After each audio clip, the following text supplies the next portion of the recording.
the premise led me to remember when I was in 8th grade in a yeshiva in Baltimore, had a Rebbe who was a Baal Teshuvah, who was very enthusiastic, and he asked the class, if you had 10 minutes a day to set aside for Jewish study, should you study Talmud?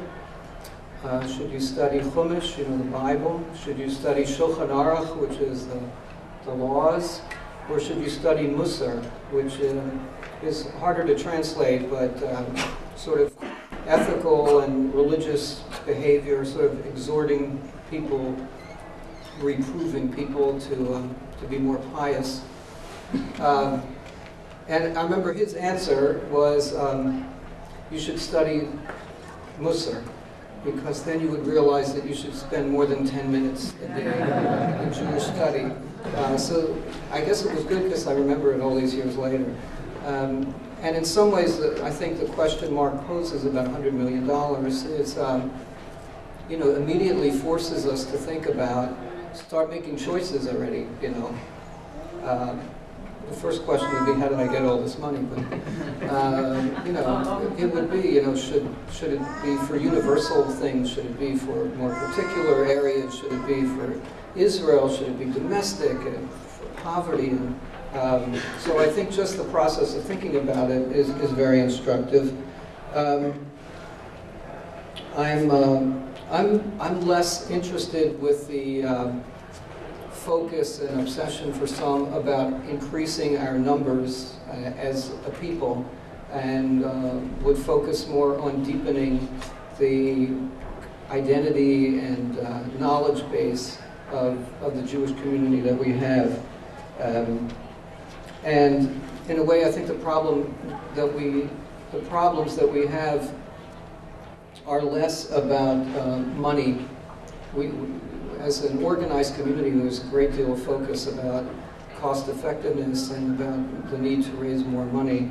I think it's not so much the lack of money that we have, but more a lack sometimes of ideas and passion and commitment in that regard. So in trying to think about what sort of common denominators we have as a community, a number of years ago, I would have said Israel was one of the common denominators. Unfortunately, I think it's become less of a unifier than a divider in much of the community. And so I think we take great pride in being the people of the book, and an emphasis on education, on learning. And